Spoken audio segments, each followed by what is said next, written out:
Bonjour à tous, je m'appelle Charline Gelin et je suis directrice sûreté pour la région Europe, Moyen-Orient et Afrique chez International SOS.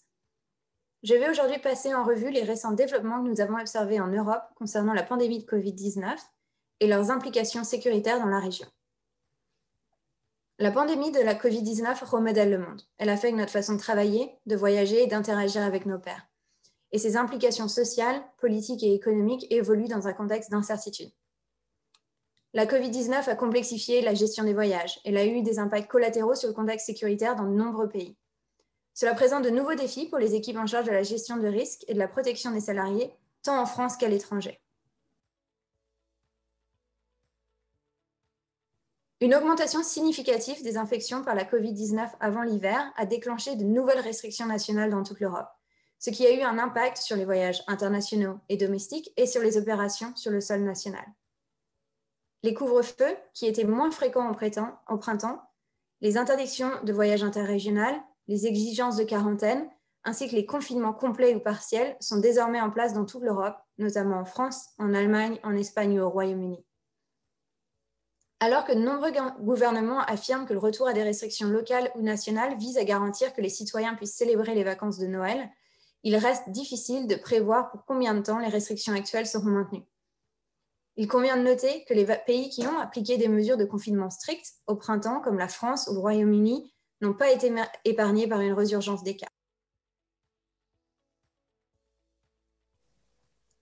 Nous avons pu constater qu'après un premier confinement pendant lequel les mesures recommandées avaient été bien suivies, le reconfinement a entraîné une vague de résistance et des troubles sociaux.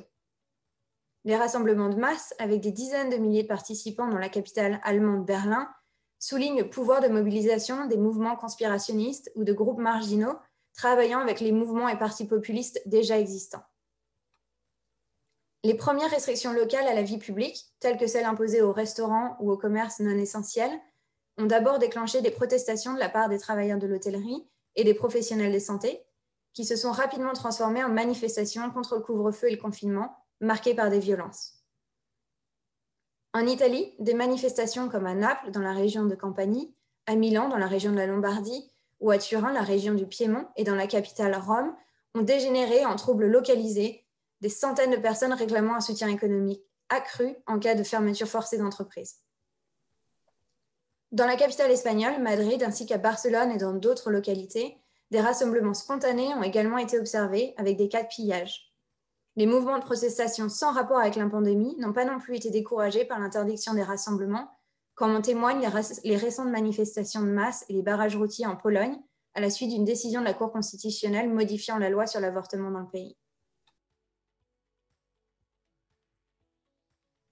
Les conséquences de la pandémie en cours sur la sécurité sont aggravées par plusieurs attaques terroristes très médiatisées, comme l'assassinat de Samuel Paty en banlieue parisienne, ou les attaques à Nice en France et à Vienne en Autriche.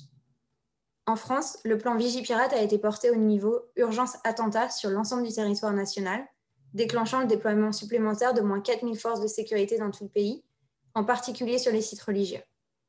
Le Centre commun d'analyse du terrorisme du Royaume-Uni a également porté le niveau de risque terroriste à un niveau grave, de 4 d'une échelle allant jusqu'à 5. Cette décision n'a pas été prise sur la base de renseignements spécifiques, mais à la lumière de la fréquence des attaques perpétrées en Europe et de la nécessité pour les citoyens britanniques de rester vigilants. La réponse du gouvernement à d'éventuels autres incidents en Europe viendront s'ajouter à toute mauvaise gestion perçue de la pandémie, car elle se poursuit et les moyens de subsistance des populations sont inévitablement touchés. Pour plus d'informations et une analyse par continent des risques sécurité vus par nos experts et nos recommandations pour mieux y répondre, nous vous invitons à télécharger notre dernier livre blanc disponible sur le site internationalsos.com.